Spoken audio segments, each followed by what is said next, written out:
మెదక్ జిల్లా అల్లాదుర్గం మండలంలో విషాదం చోటు చేసుకుంది. విద్యుత్ మరమ్మతులు చేస్తున్న క్రమంలో విద్యుత్ షాక్కు గురై గణేష్ అనే లైన్మెన్ మృతి చెందిన ఘటన విషాదాన్ని నింపింది. లైన్మెన్ గణేష్ అల్లాదుర్గం మండలంలోని రెడ్డిపల్లి, వెంకట్రావుపేట గ్రామాలకు విద్యుత్ లైన్మెన్గా కొనసాగుతున్నారు. కాగా ఈరోజు మేటుగడ్డ చౌరస్తా వద్ద ట్రాన్స్ఫార్మర్లో విద్యుత్ అంతరాయం ఏర్పడింది. విద్యుత్ అంతరాయాన్ని సరిచేసేందుకు హెల్పర్ రామకృష్ణతో కలిసి ట్రాన్స్ఫార్మర్ వద్దకు వెళ్లారు. విద్యుత్ లైన్మెన్ గణేష్ ఎల్సీ తీసుకోకుండానే విద్యుత్ను సరిచేసి ఫీజు అమరుస్తున్న క్రమంలో ఒక్కసారిగా విద్యుత్ షాక్కు గురై గణేష్ అక్కడికక్కడే స్పృహ తప్పి కింద పడిపోయాడు. ఇది గమనించిన హెల్పర్ రామకృష్ణ లైన్మెన్ గణేష్ను కాపాడే ప్రయత్నం చేశాడు. గణేష్ స్పృహలో నుండి తేరుకోకపోవడంతో అప్రమత్తమైన స్థానికులకు, అధికారులకు ఫోన్ ద్వారా సమాచారాన్ని అందించారు. అలర్ట్ అయిన స్థానికులు 108 వాహనంలో గణేష్ను జోగిపేట ప్రభుత్వ ఆసుపత్రికి తరలిస్తుండగా మార్గమధ్యంలో మృతి చెందాడు. ఈ ఘటన గణేష్ ఇంట విషాదాన్ని నింపింది.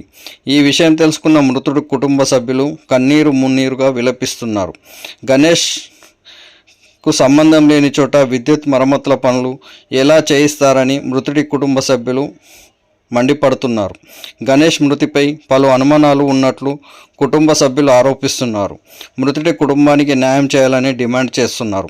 ఈ ఘటనపై అల్లాదుర్గం పోలీసులు కేసు నమోదు చేశారు. అనంతరం పోస్టుమార్టం నిమిత్తం గణేష్ మృతదేహాన్ని పోస్టుమార్టానికి తరలించారు.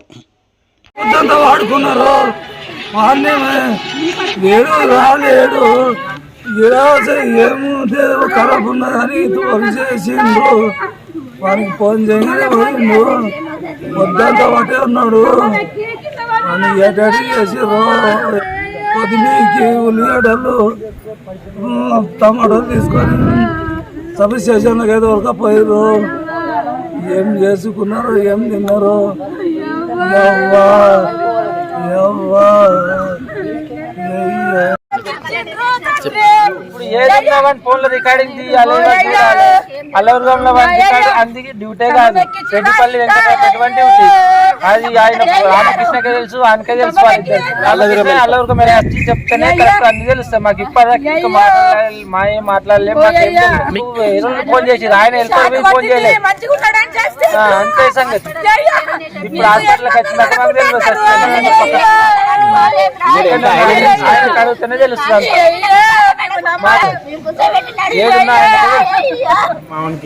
వానికి సంబంధం లేని ఊళ్ళో ఎట్లా కరెంటు ఖమ్మం ఎక్కిండు. మా ఊరు ఆల్రెడీ ఉన్నాడు కదా, జైల్లో ఆల్రెడీ ఉన్నాడు. జైల్లో ఉన్నాక మామని ఎట్లా ఎక్కిస్తారు ఖమ్మము.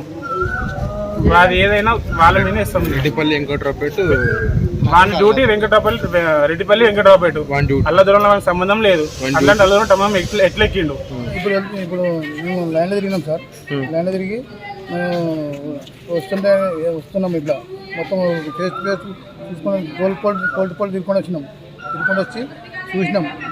చూస్తే ఇప్పుడు అక్కడ హాఫ్ అన్ అవర్ దాకా గంట సేపటి తిరిగినాం. మేము ఇద్దరు తిరిగినాం లైన్లో కిందనే. దీని తర్వాత మనకు గీడ కట్ చేసిన కదా, పొద్దుగాల రాత్రి కట్ చేసినాం కదా, దీనికి ఇప్పుడు కలుపుకోదామని అన్నాడు. అంటే అన్న మరి దానికి అమ్మింగ్ వస్తాయి అని అన్న. దాన్ని అమ్మింగ్ వస్తాయి, సోలార్ అమ్మింగ్ వస్తాయి అంటే గ్లౌజులు చెప్పాలన్నాడు. గ్లౌజ్ తీసుకొని వచ్చిన. గ్లౌజులు అని చేతిలో పెట్టినా. ఎర్త్రాడు తీసుకురాపో మరి అని అన్నాడు. ఎర్త్రాడు తీసుకుని వచ్చిన ఇట్లా వెళ్తున్నా. ఎర్త్రాడు తీసుకుని బండి మలిపి ఒక ట్రాన్స్ఫార్మర్ దాటడానికి ఆయన బొర్రమని మండింది. ఎక్కిండి చూసేకి మరి ఎంత వచ్చింది కింద పడ్డాడు. సంఘటన జరిగిన పోయి ఇట్లా చెక్ చేసి అప్పటికే ఇట్లా ఆన పట్టింది. చెక్ చేసి అంబులెన్స్ ఫోన్ చేసి వచ్చింది. నేను అంటున్నా ఇద్దరం కూడా ప్రెస్ చేసుకుంటే గుండె మీద ప్రెస్ చేసుకొని వచ్చినాము. ఆయన ప్రాణముల సంగతి చెప్పాడు. దాకాన కూడా పోతుంది తెలుస్తుంది తెలియదు అన్నాడు. జోపేట తీసుకొచ్చింది డాడాపల్లి. మళ్ళీ ఇక అవి అన్ని ఇట్లా పెట్టి చూసి పిల్లవాడు చనిపోయినా అని చెప్పేసి.